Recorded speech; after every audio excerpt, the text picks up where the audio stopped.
Welcome to Amici, News and Insights from the New York Courts. I'm John Carr.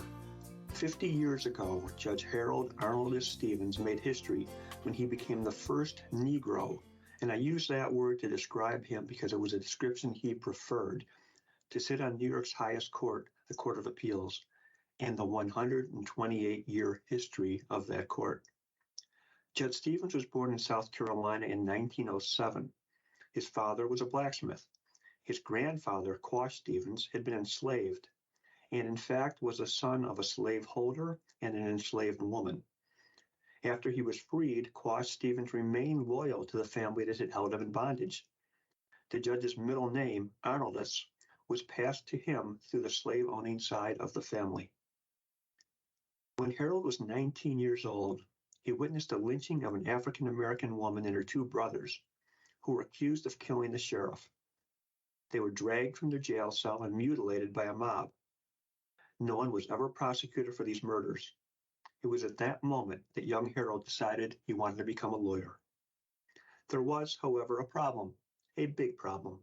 Black people were not allowed to attend law school in the segregated South. So he ultimately enrolled in Boston College School of Law and, in 1936, became the first African-American and first non-Catholic to graduate from that school. Later, Harold converted to Catholicism, which became a major focal point in his life. Stevens moved to New York in the late 1930s, beginning his legal career as a clerk in the law office of an assemblyman from Harlem. Gradually, he developed his own reputation as a labor attorney and formed his own partnership with another attorney of color.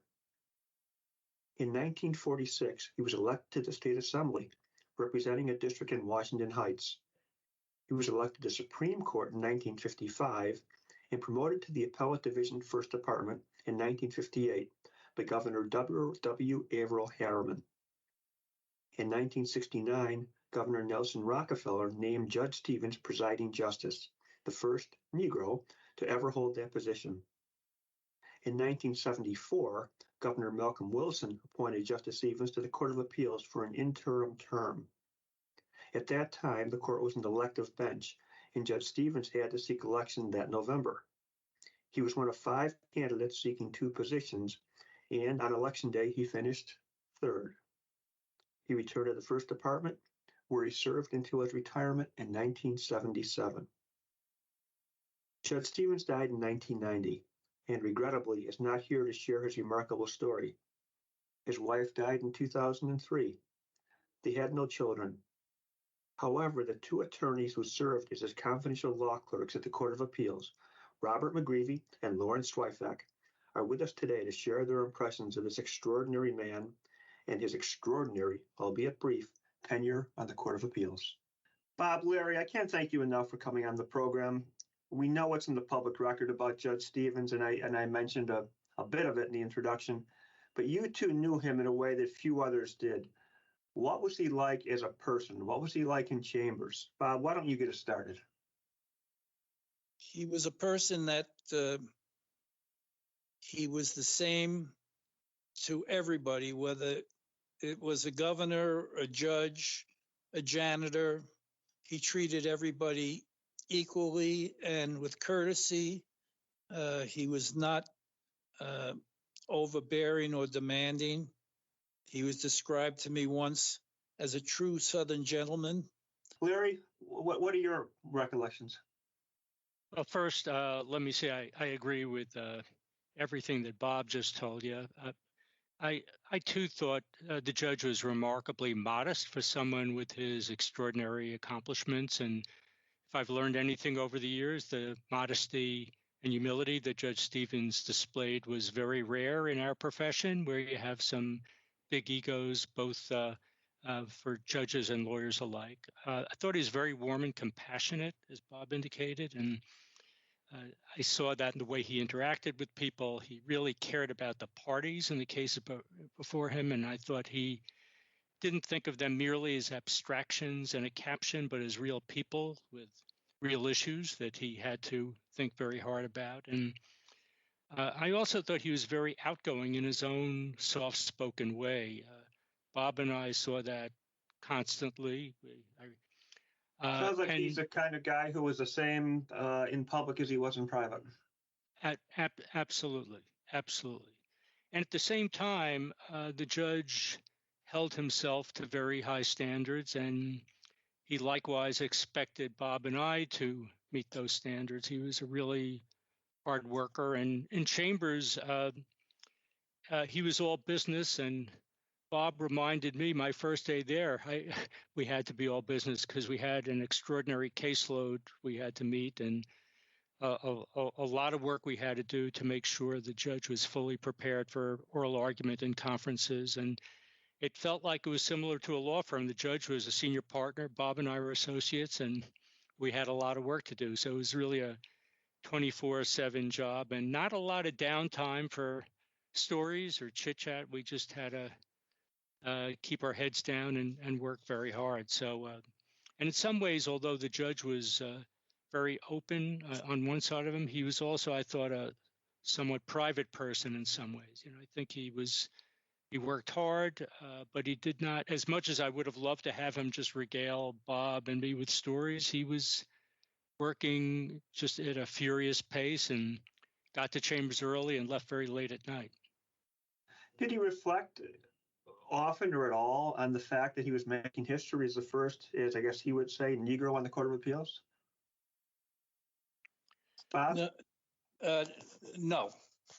I think it was more important or significant, perhaps, to the governor and maybe the other judges, but to Judge Stevens, he knew all these people. They were equals. He was never. He realized.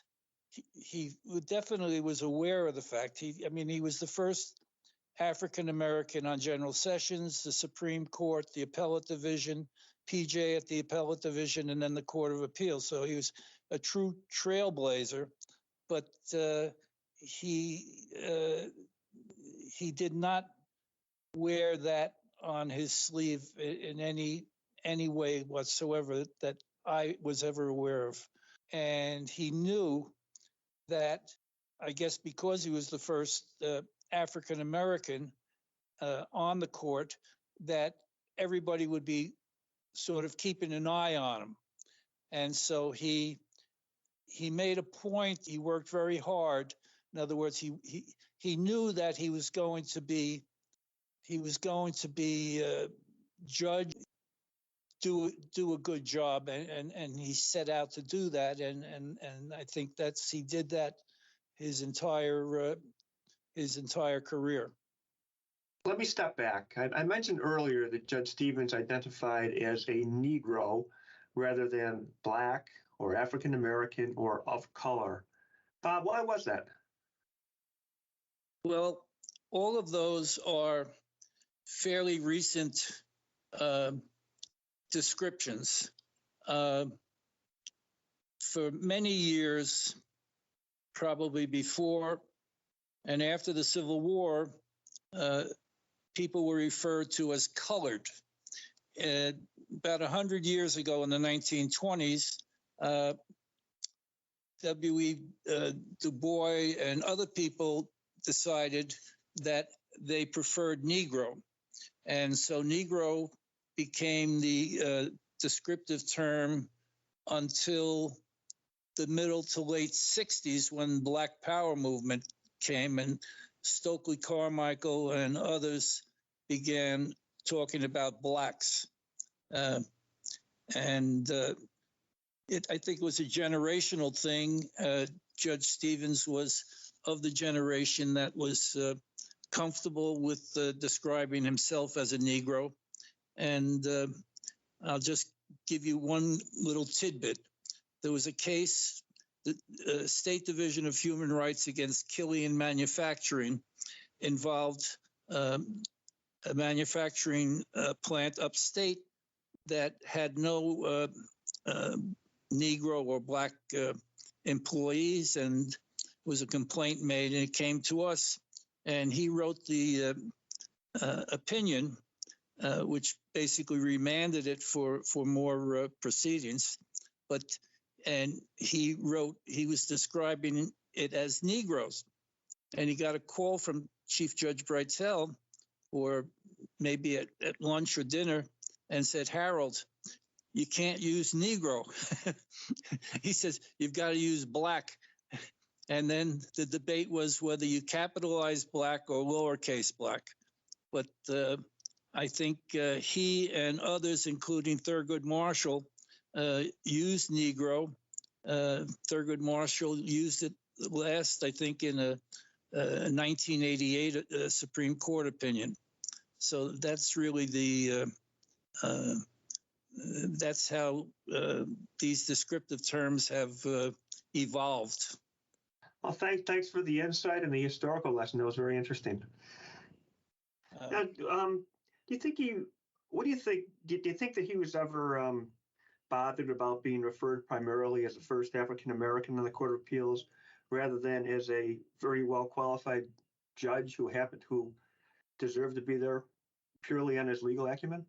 I think it's unfortunate that there are these simplistic, one-dimensional labels like that are often used by journalists and sometimes politicians to describe complex, multifaceted individuals. And I have to say, I'd be shocked to learn that any of the judges and lawyers with whom Judge Stevens dealt thought of him merely as a black judge. And if I were a lawyer getting prepared to argue before the judge, I'd be focusing on the fact that he was incredibly smart and had decades of experience and was always well prepared. And I had better be very well prepared myself. And my sense about the judge, I don't know what Bob thinks about this, is that in his heart of hearts, he knew that his colleagues on the bench, on the appellate division, and then the Court of Appeals had tremendous respect for him, for his intellect, his depth of knowledge, his deftness in conferring with them on potentially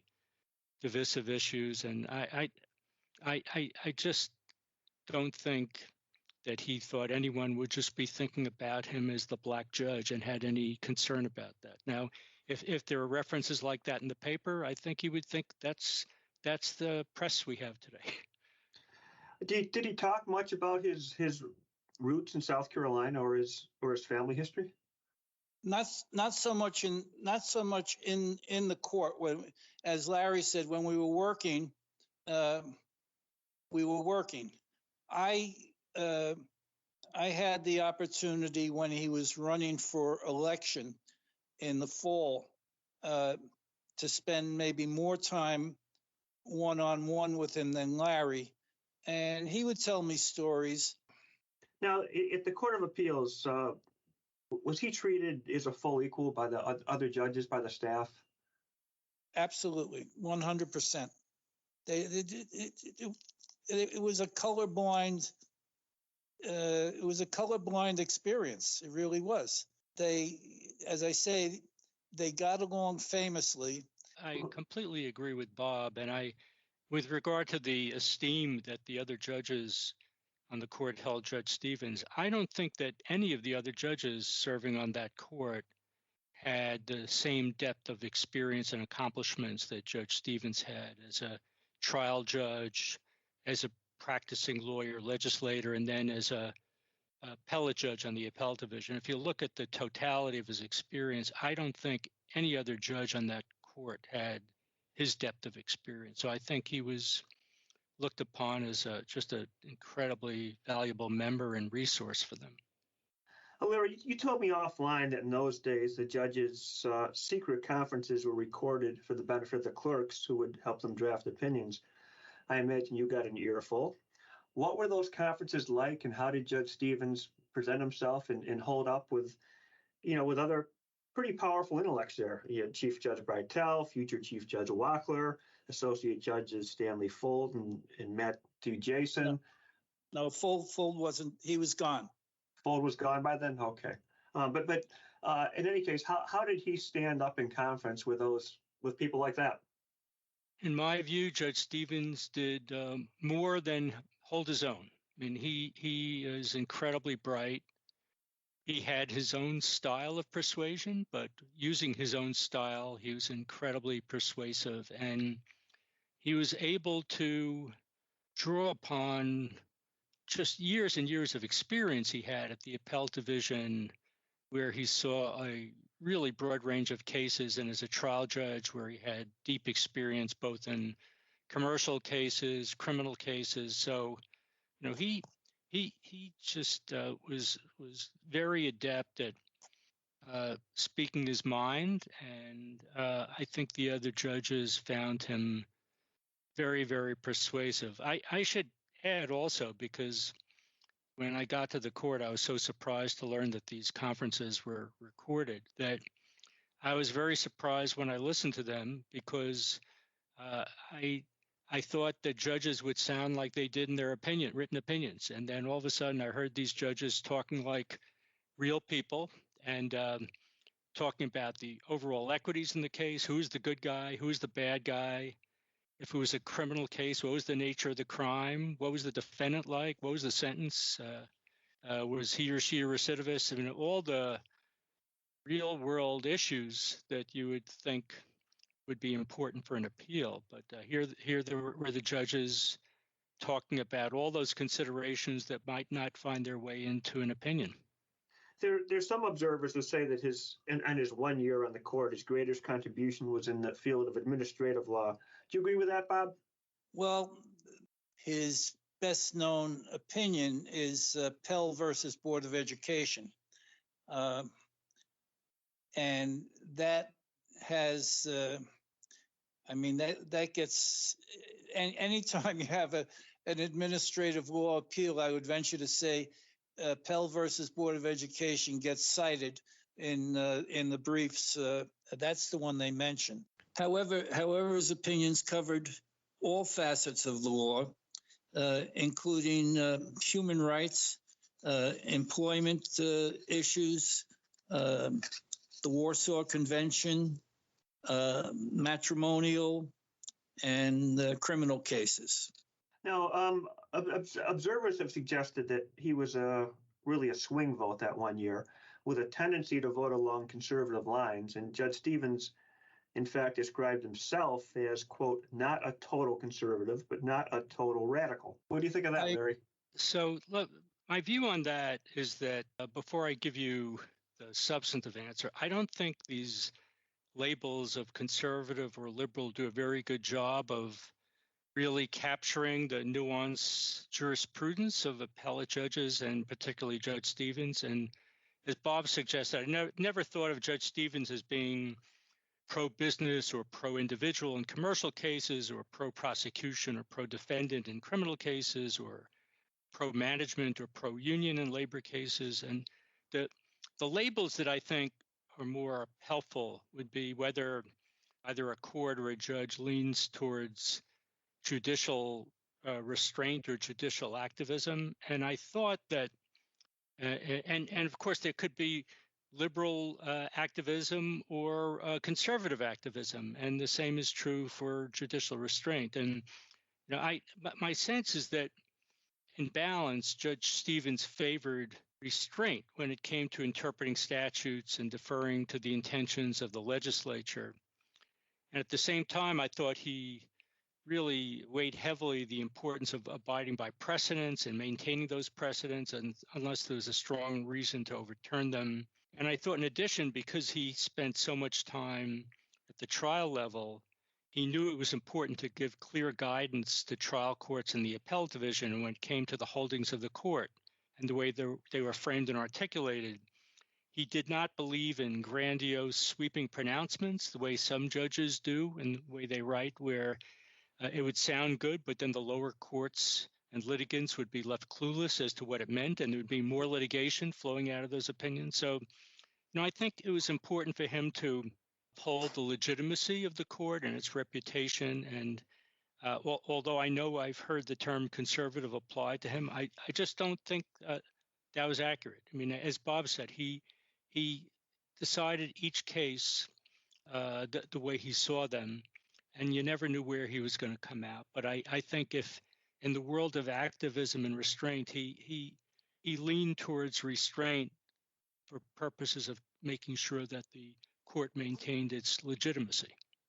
Chief Judge Wackler had described him in a somewhat different way and say he brought to the court, quote, a deep understanding of the human condition, which found its way into his decisions. I should probably ask Judge Wackler the question for this, but Bob, what do you think he meant by that? Well, I think, as Larry said earlier, he was very much aware of the fact that these weren't abstract legal exercises. These were cases that involved people and had very serious implications to them. He was very level. I would say, we deal in extremes, but he was moderate. And as Larry, people tend to stereotype people and say, oh, well, he was African American, he must have been a liberal judge. And when he wasn't, he didn't come across maybe to certain people as liberal as they would like him to be, then they would say, oh, he's conservative. He was essentially colorblind. He didn't pander. No, he lost the 74 election. What was his reaction? Was he surprised? Was he crushed? Was he bitter? Did it affect his opinion of the elective versus appointed system of selecting Court of Appeals judges?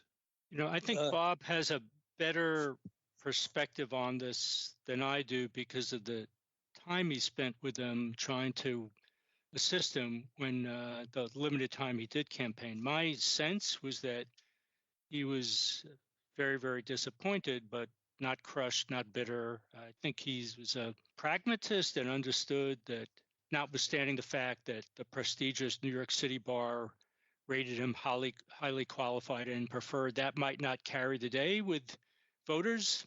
And I think also here he was with a incredibly hardworking job on the New York Court of Appeals, where there, as a practical matter, there was no time to run a full-blown campaign. It's impossible. So I think he realistically knew that this was going to be a real challenge, and I think he was not one to in any way step away from his duties on the court to go out and campaign. Do you think in any way the 1974 election was the impetus for doing away with the elective system and going to an appointive system for the Court of Appeals?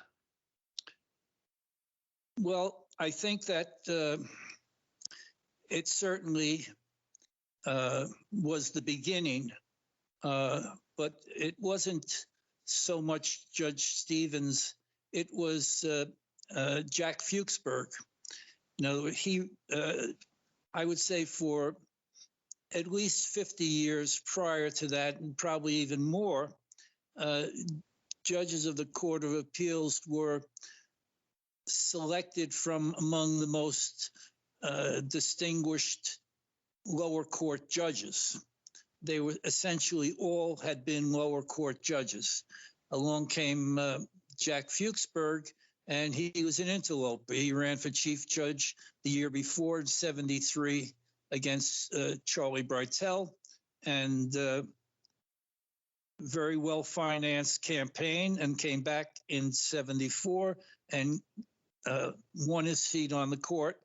And I think it was more that the so-called establishment didn't want an instance where any well-financed lawyer could wind up on the highest court in the state. I think that was more the impetus.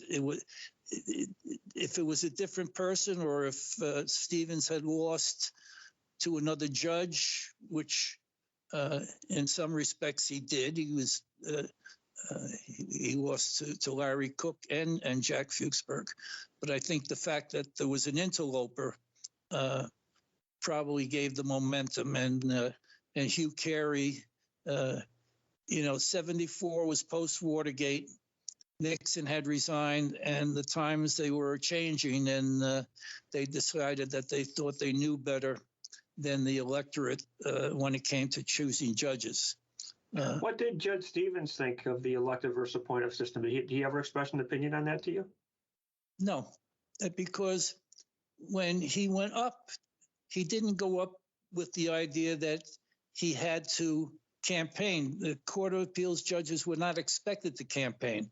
The only campaigning, he was told that he should go to the Democratic convention to get the nomination, and he did. He and Larry Cook were the nominees at the state convention, but then they Fuchsberg primaried them, and he knocked out Stevens in the primary, so that Harold Stevens, who was a lifelong Democrat, wound up running on the Republican, conservative, and liberal ticket in a year that, excuse me, basically resulted in Democratic landslides across the country because of Watergate. So it was not a popular time to be a Republican, and he was not well known outside the legal community or New York City.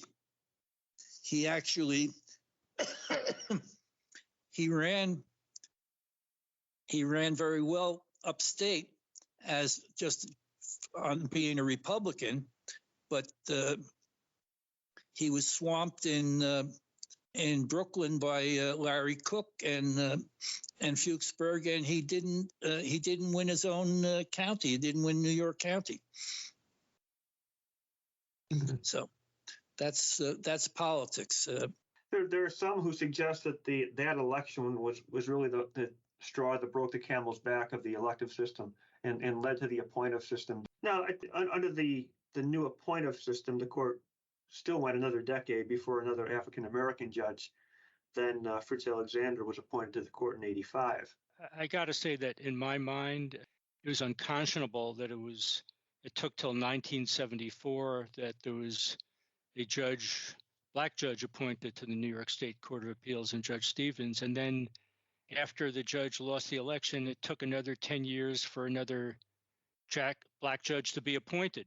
So from my standpoint, that there has to be a weakness in this new appointive system that was put in place for that type of gap to take place. And I think it was sad that history was made in 1974, and then you have to wait 10 years for a black judge to be appointed. So it's unfortunate. I've taken a lot of your time. I'd like to close by asking each of you how Harold Arnoldus Stevens impacted you on both a personal and a professional level. Larry, why don't you get us started? Sure. Well, working for Judge Stevens certainly had a profound impact on me. As I mentioned earlier, Judge Stevens set an extremely high standard, and it's a standard that Bob and I both had to live up to, and it's something that I've took with me when I left the court. I've tried to maintain that throughout my career, and everything I learned about that during this formative stage in my career, I learned from Judge Stevens. And in addition, there were lessons he taught me that were particularly valuable when I became a federal prosecutor. He taught me about the extraordinary power and responsibilities that prosecutors have in our criminal justice system. And because of what I learned from the judge, when I was a prosecutor, I tried to exercise prosecutorial discretion wisely and carefully, whether it was a charging decision or another important decision in a case. I'd always ask myself what would be fair and just, what would be the just result, which is something that Judge Stevens always asked in every case. And I think in many ways he served as a role model for me when it came to whatever job I ever held, trying to find a just and fair answer to every issue that I had to grapple with. And I think finally, maybe the most important lesson is that Judge Stevens taught me to remain humble. And I thought if he could remain humble after all that he had accomplished and the barriers he faced, I could certainly remain humble too. Wow, what a great legacy. Bob, how about you? I would agree with Larry that he was very fair, and he wasn't swayed by what popular opinion might think one way or the other. He called cases and his dealings with people the way he saw them. Gentlemen, thank you for your time and your insight.